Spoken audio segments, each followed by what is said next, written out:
A convivência em família aumentou muito por conta da pandemia, mas com isso também vieram as brigas, desgastes, conflitos. Mas a boa notícia é que algumas dicas simples podem melhorar e muito a saúde emocional da sua família.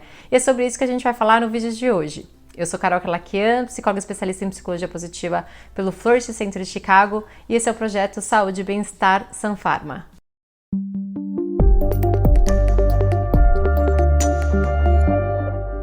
Sem dúvidas, a convivência 24 horas por dia e a necessidade de cada um da família em continuar com as suas atividades e responsabilidades, sem que a gente tivesse se programado para isso, tem sido um dos maiores desafios da pandemia.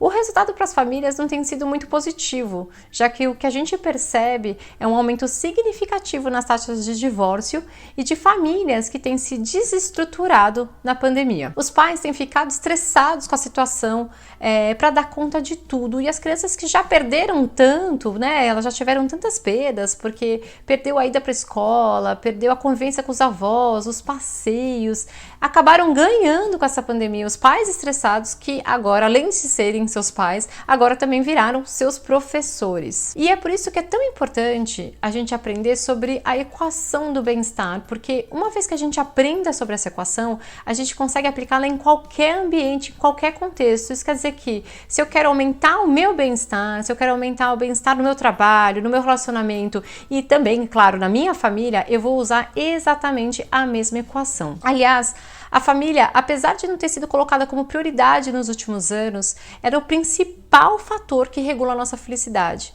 Porque tudo que envolve conexões entre as pessoas é extremamente poderoso para o nosso bem-estar. Isso quer dizer que uma pessoa com uma família estruturada e com um emprego mais ou menos, ela tende a ser mais feliz do que uma pessoa com um bom emprego, mas uma família desestruturada.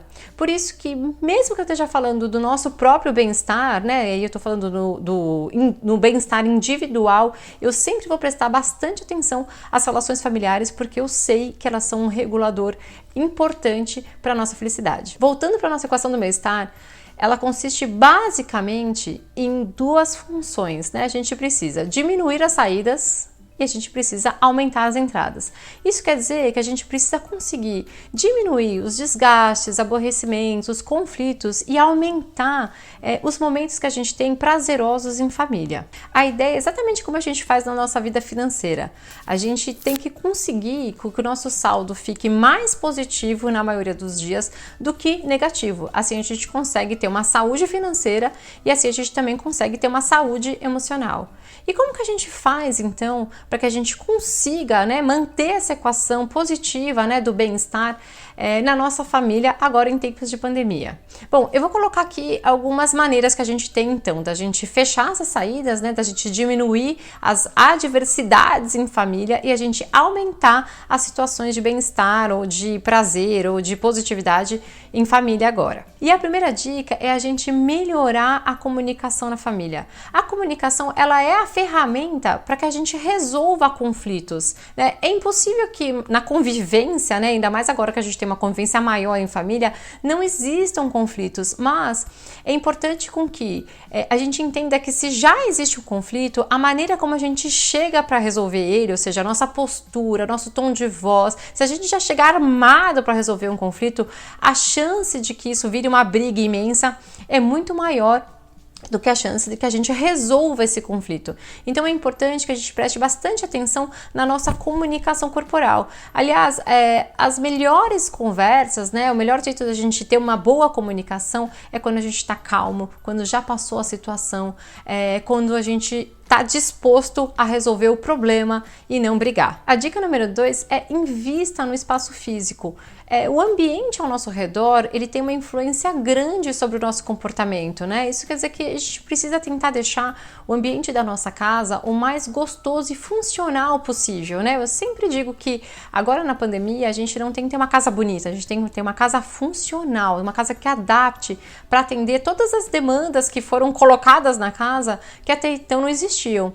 Então presta atenção se tem mais algum tipo de adaptação, às vezes trocar uma criança de ambiente, se ela está dando muita confusão, as crianças não estão se atrapalhando no horário escolar, talvez separar uma outra, colocar uma mesa ali num lugar que você consiga ter mais privacidade para uma reunião, para conseguir fechar uma porta, ou seja, dê uma atenção especial para o ambiente físico da sua casa. A dica número 3 é crie momentos de individualidade, né? Eu acho que isso foi uma das coisas que a gente mais perdeu com a pandemia. A gente não tem mais nenhum ambiente que seja só nosso e nenhum momento que seja só nosso, e isso faz muita falta no dia a dia. Então é importante que a família se organize nem para que um pouco por semana cada um tenha um momento de individualidade em que o pai vai poder fazer o que gosta, assistir seu futebol, né, ver as suas coisas, ligar para um amigo, enfim, a mãe vai poder fazer as suas atividades também e também as crianças. Então regular um pouco, deixar um espaço para a individualidade é extremamente importante nesse momento. O último e mais importante, programe momentos de uma interação positiva entre vocês.